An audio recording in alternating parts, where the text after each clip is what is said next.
I devised this contingency plan months ago. I waited so long to try it out. All I needed was somebody to reply to their corpse photo, somebody to try reject their fate. Wanted to prove that people would bow in fear and do anything to save their own skin. And it would seem that I was right. Just one more thing to do. I fold up the paper bag and clutch it tightly. With my free hand, I pull the boner phone out of my handbag. I compose a message to Kotomi, who should be obediently waiting above ground on the train platform. When the next trains arrive on your platform, stab the first person to disembark. You must kill them. If you escape, leave this prefecture and never return. It's done. When I first opened the coin locker and retrieved the paper bag, I immediately noticed the knife that I had placed inside months ago was missing. Kotomi followed every word of my instructions. My message had read, pack 500,000 yen into a bag, put coin locker 6644 at Shinjuku Station, retrieve the item already inside. I've given Kotomi an opportunity. She can trade another life for her own. If she kills someone exiting the train, Corpse Girl will spare her life. It's a simple exchange, and one that I bet she's willing to make. If she gets away with murder, she'll flee from this place. I won't ever see her again, and neither will Shinya or Tomoe. To us, she'll be good as dead. And for Corpse Girl, well, as long as a body is claimed in exchange, she'll be satisfied. After a few minutes of waiting for a reply to the message, I figure that she's not going to write back. She's probably already getting ready to fulfill her task. Keen to witness how this unfolds, I take the nearest escalator up to the train platform. I have a bad feeling about this.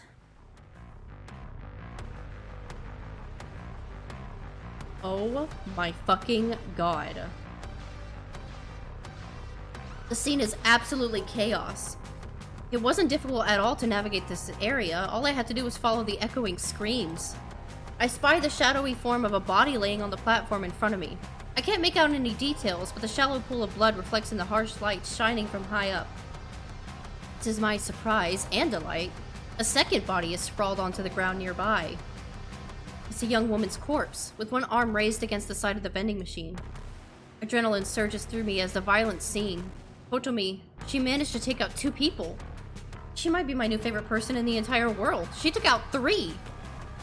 There's a body right there by my model, right here, right there. I hear panicked voices in the background and I turn my head slowly. What the? Oh my god, 4! 2 more bodies on the ground. 2 men in expensive-looking suits are collapsed in puddles of their own lifeblood. One of the men is still moving and groaning and pleading for someone to stem the tide of gore. A familiar, lustful, tingling sensation begins to stir and rise through my belly, my thighs, and my pelvis. I feel my toes clench up and my breathing growing heavier. There's one more surprise to be had here amidst this beautiful spectacle of carnage. Okay. You're fucking weird. Ew. The woman is slumped in one of the plastic chairs that lines up the platform. Her head is tilted and her suit jacket stained with red. A thick knife with the black grips protrudes from the side of her neck. A bubbling river of vital fluid cascades around the glimmering blade and pools within her shirt. Is that Kotomi? Even with her face masked by blood, it doesn't take me more than a few seconds to recognize her identity. Kotomi. Dead.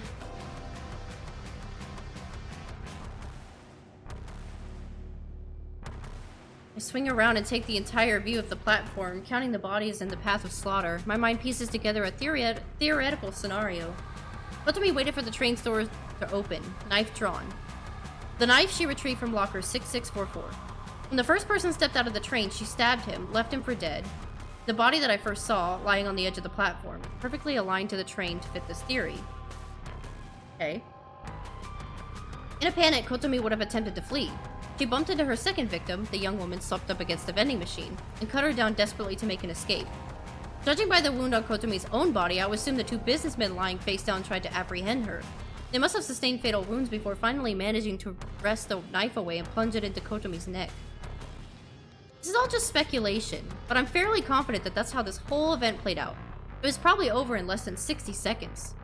And it couldn't have worked out better for me. Never dared to hope that Kotomi would meet her end once this plan had been set into motion. I would have been satisfied with her simply skipping town. I feel my legs weakening under the weight, and I'm afraid that I might buckle at any second. The waves of radiating heat spreading through my body are causing me to tremble and shake. So much blood. Everywhere. I've seen it in countless photos, and I thought I had become desensitized to it. But maybe I was wrong. Seeing blood in real life is completely different. I feel faint and pale and excited and aroused. I need to get out of here before the police arrive. More importantly, I need to get away before I collapse at a sweaty heap of lust and pleasure. I turn on my heel and sprint down the rising escalator as fast as my quivering legs will permit. Well, maybe from bystanders that'll look like you were terrified. Holy crap, dude. Another morning fueled by coffee. Once again, I didn't manage to get much sleep last night. I want to say that it's not entirely my fault, but I know that's not true. The grisly visage of all those slain people on the train platform was burned into my mind's eye. Every time I start to drift off to sleep, a splash of blood or a fleck of gore would appear in my thoughts, and I would snap awake again.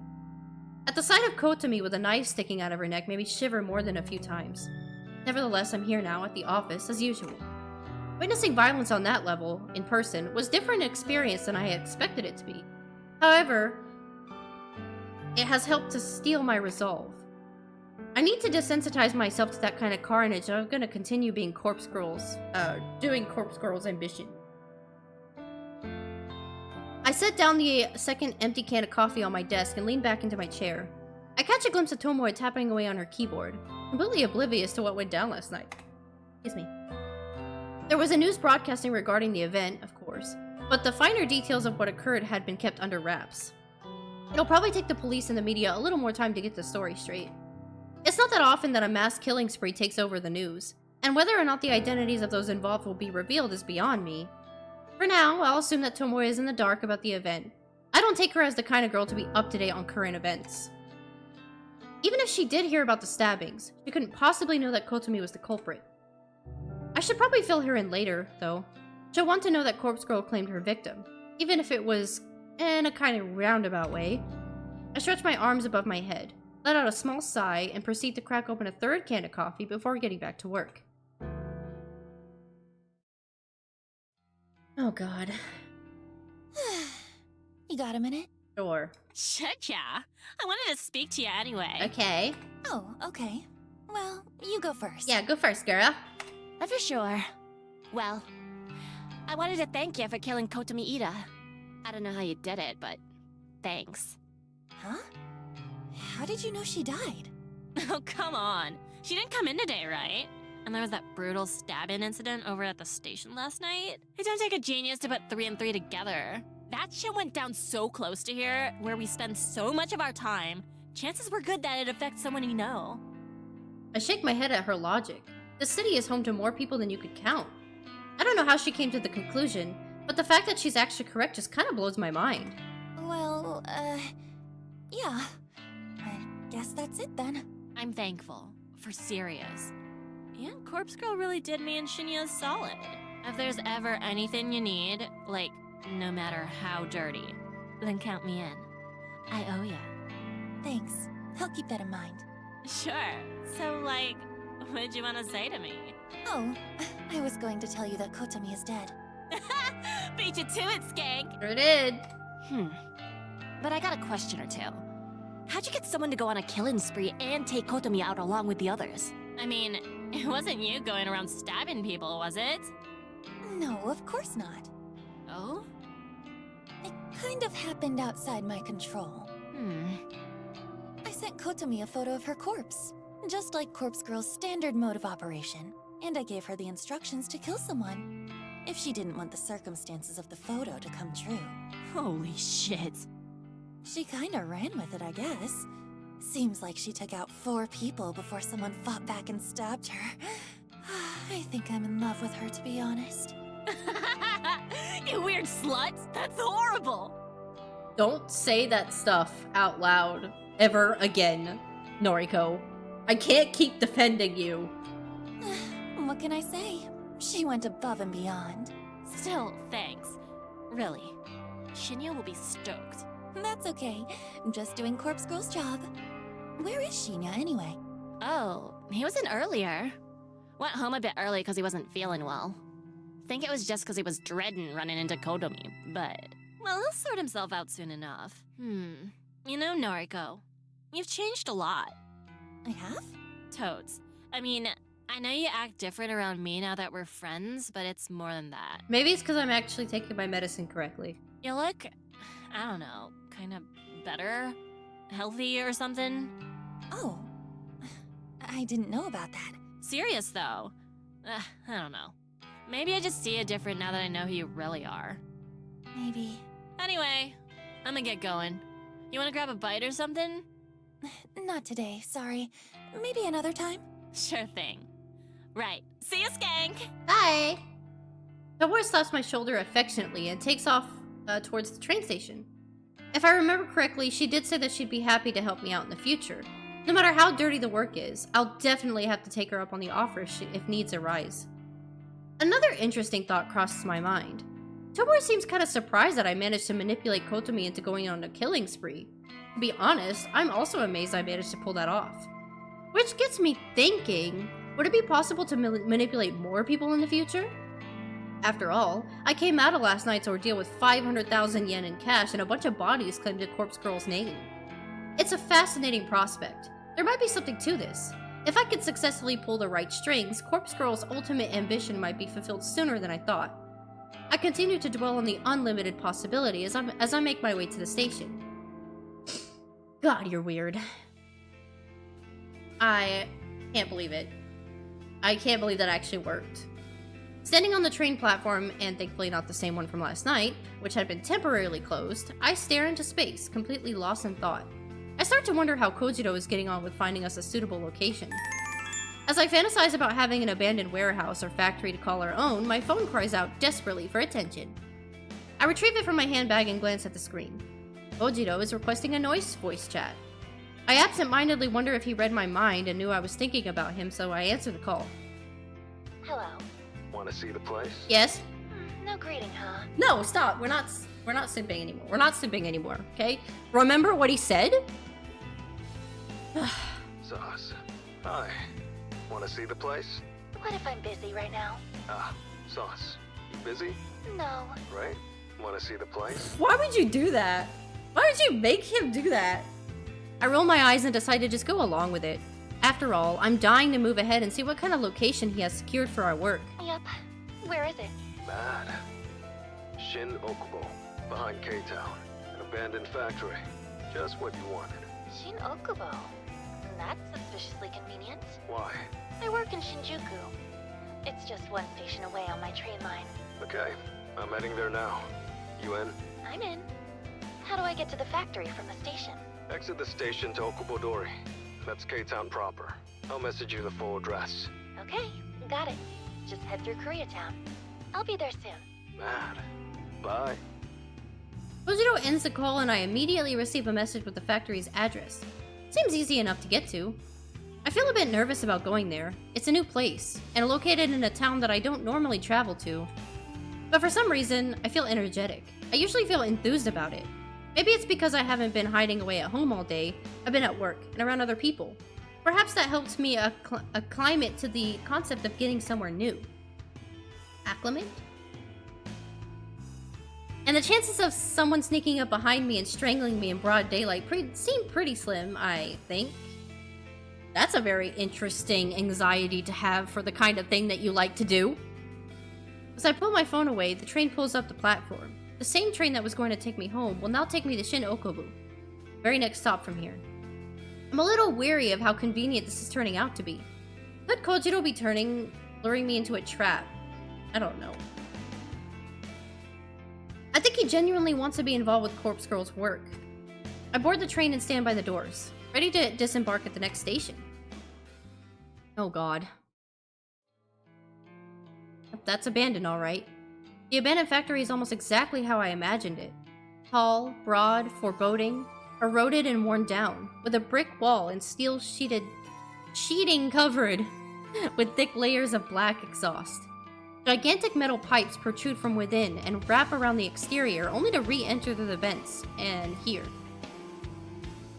The series of ventilation shafts and chimneys line the roof, but they don't release even a single puff of smoke. The place has been shut down for a very, long, long time. The front entrance is located near the rear of a small parking lot. It's a simple steel door that has been chained up and padlocked. Further along the side of the building is a loading dock and an expanse of asphalt that leads to concrete path and giant roller door. In the dock sits a derelict van covered in a brown tarpaulin. What? This place is amazing! Tarp? You haven't seen inside yet. Hi, Goji. I glanced towards the steel door, securely chained shut, and wondered if anyone had entered within the last decade. If Kojiro has checked out the inside, then he did well covering his tracks. How do we get in? Around here. I follow his lead as he walks toward the corner of the building. A steel railing bars our path, but he swiftly hurries over it and continues down the side of the factory. I take a minute to climb on the railing, making sure not to twist my ankle as I stick the landing on the other side. Through here. Kojiro points to an open window. Thankfully, there seems to be enough of a gap for someone as large as Kojiro to slip through. I shouldn't have an issue getting in there either, despite my thin, heavy-set frame. Ah? He slides in first and I quickly follow. Okay, we're here. And with that, I find myself inside the factory. This looks like every other abandoned place that is in any other anime. You know what I'm saying? This is where Chainsaw Man episode 1 happened. This is where that one horrible scene happened in Future Diary with the lovers. You know what I'm talking about. This is the same place. Just generic. The place is huge. It's an open plan design and it's pretty much empty. A few stray pieces of odd machinery line one wall. A small forklift, a pallet jack, and a bunch of buckets and mops catch my attention. All this could be useful for our little operation. A number of iron workbenches are piled up on in a stack. They look heavy and rusted, but they could probably make good tables for resting corpses on. Aside from these miscellaneous items, the factory is essentially bare. The concrete floor is in bad shape, cracked and worn from probably 50 years of use. The thick brick walls are scorched and some places are dented in others. Hello, Reed. Still... It's perfect. Thanks. Figured you'd approve. Yeah. How did you know about this place? Kojiro doesn't answer immediately. His eyes turn to the stupendous high ceiling, with its array of glass sunlights beaming down light on us. After a minute, he turns back to me. Dad used to work here. Oh. His dad? What did he do here? This place used to manufacture steel fencing, chain link fences, barbed wire, chicken mesh, Huh. that kind of thing. Huh, I see. A lot of that is imported now. There's still an industry here, but Dad couldn't compete. Went out of business maybe a dozen years ago. Died about a month later. He died? That's how it goes. I'm sorry. We weren't close. Well, could have been closer. So, how come no one else bought the factory? Look around. It's a dump. Who'd want it? Cost a fortune to fix or rebuild. Wonder if it was waiting for us. Yeah. I wonder. I don't like this. It definitely seems too good to be true. But this is the real deal. This is our factory now. Going half on this, right? Yep, that's correct. I do remember specifically saying that, I guess. Right. Okay. Good. Welcome home then. Or something. This feels disgusting. Let's work well together. Oh my god, I can't believe it. Roger that. I've entered an unlikely partnership with Kojiro. We've obtained a base of operations, safe from prying eyes. And the next step is to fill this factory with corpses and carry on with Corpse Girl's grand scheme. Uh-huh. Thanks for accompanying me home. No problem. Should I come upstairs? To do what? No, I don't think that's necessary. Okay. By the way, when are we starting work? Well, as soon as as soon as Corpse Girl receives another request for a death, we can start on it. Oh. No grand heist from the morgue first? Think about it. It's important that the cadavers I use match the details of my victims. I won't know what kind of cadaver to use until I receive a photo of the victim. Guess that makes sense. What's the big plan anyway? How do we lift corpses from the morgue? I had a feeling he would ask this sooner or later. I did tell him that I had a perfect idea after all. I imagine the biggest issue is writing off the bodies, so to speak. If a cadaver goes missing or is unaccounted for, there will be an investigation. Am I right? That's how that works. Guess so. We need to be able to take the bodies away from the morgue without anyone ever knowing they're gone. So, the solution is simple. We only take the cadavers that are due to be cremated. Okay, wise guy. A delivery company picks up the cremains nearly every day. Huh? Cremains? That's what the ashes are called. Oh, right. So what do we hand over? Empty canisters? It's simple. Fake ashes. You could just burn stuff, yeah, and just make ashes, I guess. Yeah, right. Fake ashes. Like I just have those lying around. Rosito stops mid-sentence and stares straight at me. Oh my god, don't look at me like that, please. Huh. Might be onto something. Don't tell me you do have those lying around. Not fake ashes. Real cremains. Bodies are cremated every day. Wouldn't be hard to take a bit off the top. Huh? That is so fucked up. Oh my god. You're gonna mix people's ashes? What the fuck? I can't believe I'm a part of this. Could probably get away with like a quarter? Oh my god. I'm confused. What are you talking about? Sauce. Every time someone gets cremated, I'll collect a quarter of the ashes, store them, put them aside. Won't take long to fill up a whole canister. Let me see if I follow you. You gather up a little bit of ash from every cadaver that gets cremated. Whenever we want to hoist a body from the morgue, we use the previously gathered ashes to fill a canister. We slap a label on it that says, "These are the remains of so-and-so." Then we take so-and-so out of the morgue. We record that their body has been cremated, when in reality, it's been snatched from the morgue. I imagine the canister of ashes just gets picked up with all the others going out on the same day. Pretty much. We also put a token in the canister. A token? Like a dog tag. Has the cadaver's serial number engraved on it. Normally attached to the body before cremation. They don't burn. Lets the cremains be identified later. Ah, I see. Can we get our hands on those tokens? Sure. The bodies we're lifting from the morgue are due for cremation anyway. I can get the tokens engraved without a hitch. Proper serial numbers and all. Okay, good. This is getting complicated, though. There's quite a bit we have to remember to do. Don't worry.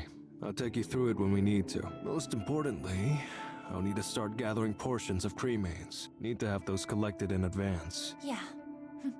Thanks. Really. No props, but big question remains. What's that? How do we move cadavers out of the morgue? I was thinking that, like, you can't just walk out with the thing.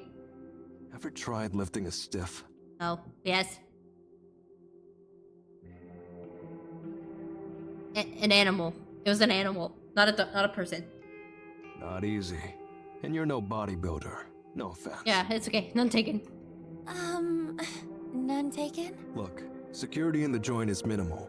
I'm there alone like 90% of the time. We don't have to worry too much about getting busted. As long as we cover our tracks, of course, and only take cadavers we've written off, as you put it. Bodies nobody will come looking for. Hang on. Are there security cameras, alarm systems, anything like that? Don't think so. Plenty in the hospital proper, though. That's fine. As long as the morgue is clear. Still, answer my question. How do we move the bodies? You got a hearse? A truck? No, but surely we could get something. What about a small van? You got a license? No. Need a driver's license. And not just that, needs to be suitable for a van. A medium vehicle license, I think. Oh, I don't have a license, but surely driving a van can't be that hard, right? We could just rent a van and wing it. Uh-huh. Can't even rent one without a license. Okay then. Do you have the right license? Don't look at me. Never driven a vehicle in my life. Yeah, me neither. Great. So this is a bust. I put my head in my hands. We got so far. We secured a factory, planned out our heist, and... Hang on. whip my phone out of my bag and skim through my noise contacts. I'd prefer to do text than call, but I'm too impatient right now to wait a response. I started voice chat requests and wait for the recipient to answer. Hey, Skank, what up? Oh god.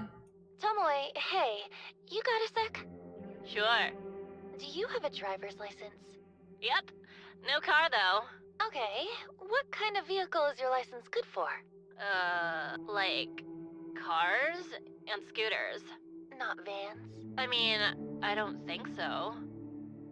I curse under my breath. Yo, what's the problem? You need a lift or something? Not quite. I need to, pick something up. Oh, something big? That why you need a van? Yeah? I don't know if there's anything I can do about that. I can't even rent a van with my license. Yeah, I know. I shoot a deathly glance at Kojiro and he just shrugs. A look of, I told you so, on his face. I mean, if you're desperate, you could just buy a van. Huh? I see secondhand vans listed for sale all the time. Check out the noise marketplace and the classifieds pages. No one will check for a license on a private sale. It's just one chump selling a van to another chump. Holy shit. You're right. You're a genius. Well, I don't know about that. Oh, poor Tomoe, man! Thank you. Oh, by the way, you wouldn't object to a driving gig, would you? I do owe you one, I suppose. You want me to drive a van, though? If I get busted on my license, I'll go to prison. You won't go to prison. It'll be a fine at most, I think. I look at Kojiro and he gives me another shrug. Look, if you get a fine, I'll pay for it. That cool? Yeah, what the hell? What are the chances of getting busted anyway, right? Can you text me the deets or whatever? The address and stuff? Shinny just got to my place, so I gotta get the door. Okay, will do. Thanks, Tomoe. Sure. Later, slut. I end the call and it feels like a wave of excitement flooding through me. I don't like where this is going! You get all that? More or less. You girls sure are loud. Sorry. So, I'll need you to do me a favor. Buy a van, right? Yeah, you're a big, strong man. You won't get ripped off. I'm just a poor little girl. Cut it out. I'll do it. But you got the money? As a matter of fact. I fondly remember swindling a cool 500,000 yen from Kotomi this week. We've got a 500,000 budget. Will that do? Maybe. Can't get you anything modern, but I'm sure it's enough. Great. You think you can get something tomorrow? I'll try. The noise marketplace, right? That's right. Well, no promises. I'll do my best. Thank you. Really. Yeah. Okay. I'm heading off. Unless you actually do want me to come upstairs. No. No. Say no. Say no. No. Roger that. See you tomorrow. Probably. Kojiro turns with a little more than a wave, exits the building, and crosses the street. I quickly ascend the stairs with a slight spring in my step.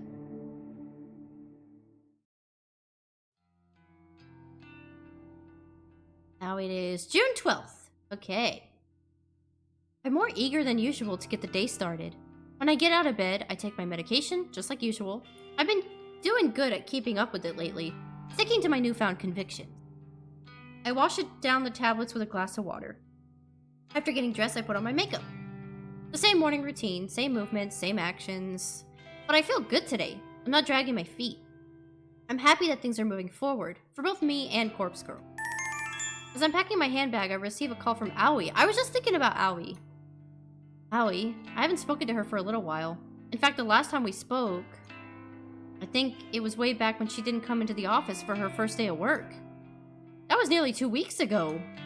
Shit, I really dropped the ball. I'm supposed to be trying to look after her, but I've been so caught up in my own crap. In addition, I've been trying to actively put her out of my mind in order to get over my feelings for her. But now that I feel like I've neglected the poor girl, at a time when she needs it the most, I hurriedly answer the call, too guilty to keep her waiting any longer. Aoi! Hey, Noriko? I'm so glad you called. I've been a terrible friend. I haven't kept in touch with you. No, it's okay. Really, I've been busy. I should have called you earlier. Seriously, I'm sorry. It's okay. Did you want to talk to me about something? Yes. Well, I think so. Please, you can talk to me about anything. I'm Noriko, remember? Yes, that's true. So I wanted to ask, have you ever heard of something called Corpse Girl's website? Uh-oh. Aoi knows about Corpse Girl? Yeah, I've heard rumors. Really? Wow. So does it really exist? Apparently, yeah. I couldn't find any solid information about it. What is it? Well... How do I explain this to her? Should I explain this to her? Aoi's so sweet and innocent. Does she need to know about a website designed to conjure the omnipresent specter of death? It's all just hearsay. I wouldn't take it too seriously. Oh, but I want to know. Well, people say that you can use the site to request somebody's death. Request a death? But how? How does it work? Really, I don't know. I've heard that the victim receives a photo of their own corpse. The photo is supposedly sent from the future. Whoa. Really? That sounds like something from a manga. That's what I said. Sounds like Jigok Shoujo or Hell Girl. Yeah. Suppose it does. Have you ever used the website? Of course not, silly. What kind of person do you think I am? Sorry. Why are you so excited about this anyway? Oh, no reason. I kinda just like weird stuff like this. You do? Oh, I never knew that. You don't know everything about me, Miss Noriko. Okay, fair enough. Even through the phone, I can sense Aoi is in a happier mood than usual. Her cheery voice gives me a sense of nostalgia. I think back to the time that we spent together in school. Don't go using the site, okay? It's not good to mess with crap like that. Don't worry. I wouldn't use something so scary. I just heard about it and, well, I got kind of curious is all. Alright. By the way... So I remember her asking, Aoi asked the girl that we played as in the prologue about Corpse Girl also. So I think we're about to come full circle. How is everything? Are you still working at the Maid Cafe? Yeah. And that customer of yours? Idiot. He's still around. You're not in trouble, are you? No. A light suddenly switches on in my mind, and I realize why Aoi was asking about Corpse Girl's website. Aoi? You're not thinking about requesting that guy's death, are you? Aoi? You told me that you didn't even want to get the police involved. Now you want him dead? It's not what you think, okay? If he dies, it won't be because of me, right? The rest of my family won't know I was involved. They won't disown me or think less of me. Aoi. Look, I'm not going to go ahead with it. Besides, you don't even believe the site works. So... I feel terrible for Aoi. Part of me wants to scream for her to do it. To request that asshole's death and let me or Corpse Girl take care of him. But part of me knows that she can't handle it. She would be crushed at the guilt if he really did die. She's delicate and emotional. Being responsible for death of another human being, a family member at that, would devastate her. Aoi, my best advice for you is to go to the police. Don't mess with requesting his death. Okay, I gotta go now. I can sense her pouting face in my mind. The face she makes when she doesn't get something that she wants. She's not a childish person, but her disappointment is often evident in her expressions. I'll speak to you soon, okay? Okay. She ends the call and I heave a sigh. I get the nagging feeling that she's gonna do something rash. But really, can I blame her? That guy, whoever he is, has been harassing her for so long. It's only natural she'd be at her wit's end. So, if she makes a request, I'll take care of him. And if the guilt eats away at her, I'll be there to comfort her. It's the least I can do for her friend. As her friend. Noriko, I can read, shut up. It's the least that I can do as Corpse Girl. I assume, as I resume getting ready for work, I can't help but replay the conversation in my head. Aoi definitely seemed excited about the prospect of Corpse Girl's website being the real deal. Excited, eager, filled with anticipation? That same dizzying feeling I get whenever I'm waiting for a victim's death. And then it hits me, and I immediately realize why Aoi was so excited. Why she called me in an uncharacteristically talkative mood. She wanted my opinion on Corpse Girl's operation. She wanted affirmation. Confirmation. She wanted reassurance that her victim really is going to perish. She doesn't know that I'm Corpse Girl. She simply wanted a knowledgeable friend to confirm that the rumors are true. Because she has already submitted her victim's photo to the website, and she can't wait to find out if he's going to die. Throwing my handbag onto the floor, I grab my laptop from the bed. It's right where it was before falling asleep last night. I boot it up and log into Corpse Girl's website. The little blinking notification that I dream about seeing greets me. 3 new requests? How? Can't believe what I'm seeing. I quickly queue up the photos to download. There it is. There's the girl in the middle. That's the one that we saw in the prologue, right? And the 2 on the left and right are the bitches that she worked with, correct? After a few seconds, they're all open up. I flick through them with a dumbfounded expression plastered across my face. They're all female, so that rules out my theory that Aoi has requested the death of any guy harassing her. I suppose she really was just excited about the prospect of the website, but hadn't actually gone through with anything yet. But what really surprises me about the new request is that I recognize one of the young women. Yet another person I'm familiar with. Out of all the people in the world, what are the chances that knowing multiple people requested through the website? This girl is Emi Katsuno. If I remember correctly, she went to senior high school with Aoi, Shinya, and myself. I never liked her much. In fact, she was somewhat of a bully towards me. Nothing more than a name-calling, but in my mind, that's as bad as anything else. It's not hard to imagine someone wanting her dead. The other 2 victims are strangers to me. A ditzy-looking airheaded pink girl, and a worn-out, strained woman who could be anywhere from 20 to 40. To get 3 requests at once is remarkable. How am I going to work through all of these? It's a shame that my operation with Kojiro isn't fully set up yet. It would be fantastic to go all out on these requests, secure some corpses, and take some truly convincing photos. Well, there's no use stressing over that. The best thing I can do is simply get to work on foraging some photos. In fact, maybe I'll skip work today so I can dedicate the time to crafting these photos. It's Friday after all, pretty much the weekend. No one will care if I don't show up at the office. I nod to myself as I convince my own mind that I'm going to start making the right choice. I load up the database of the deceased. God. I step outside my apartment building, squinting in order to defend myself from the overwhelming rays of sunlight assaulting my eyes. As narrow as my vision is, I'm able to determine that Kojiro is nowhere to be seen. Where is he? Once again, he's making me wait. As I mumble under my breath, I hear the screeching tires, and I watch in disbelief as a van pulls up outside my apartment building. Oh, why is that cute? Why is that absolutely cute? It's a beat-up old thing that may have once been white, but it's now covered in grime. The windows are either tinted or encrusted with dirt. To my surprise, the window on the passenger side lowers and I see some familiar faces. Next to Kojiro in the driver's seat is none other than Tomoe. She's waving and grinning like a lunatic. Hey, skank! Girl! So, how's this? My face must reveal my fury because Kojiro flinches before I can even respond.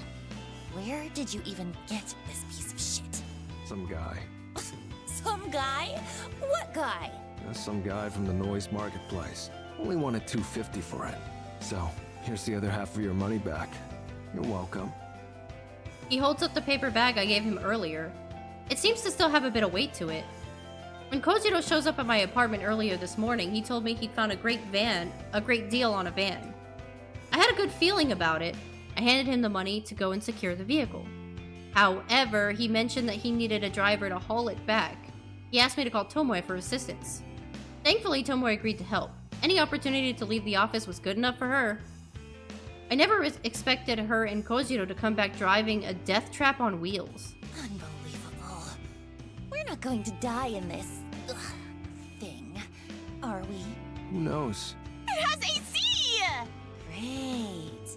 Did you ask the guy if anyone has ever been murdered in it? What do you care? It's gonna see a lot of corpses before we're done with it. He's got a point, but I still don't feel good about it. We're picking up corpses in this thing. It's important. And you owe me one, remember? That shit's gross. I don't mind driving, but come on. Ugh, whatever. Long as I don't have to touch nothing. I'm doing the heavy lifting. Don't worry. Tomura leans over Kojiro and squeezes past him awkwardly to speak to me in a hushed voice. Who is this weirdo anyway? When you said you wanted me to go pick up a van, I thought you'd put me in decent company. Sorry. He's my, business partner. This is all for Corpse Girl shit, right? Well, whatever. I'm cool with it. Just hope this dude doesn't try to cut me or nothing.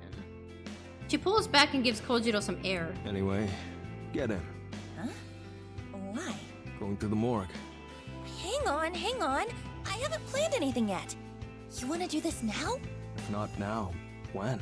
Any other time, after I've had a chance to get organized. You have requests, right? Yeah, 3, actually. Right. So let's go get some bodies that match. But you haven't even had time to put aside any ashes. You were gonna collect a little from each cremation and put them aside and— Already done. Seriously? Worked night shift last night. Got like 3 or 4 canisters saved up. This is weird. You said you've got 3 requests? Well, how convenient. But— This operation was your idea. You want to do it or not? I'm just not ready. Kojiro thinks he can just rock up to my place and take me to the morgue? Somewhere I've never been? I had no time to prepare myself, no time to even think about it. Visiting the factory yesterday left me feeling pretty exhausted.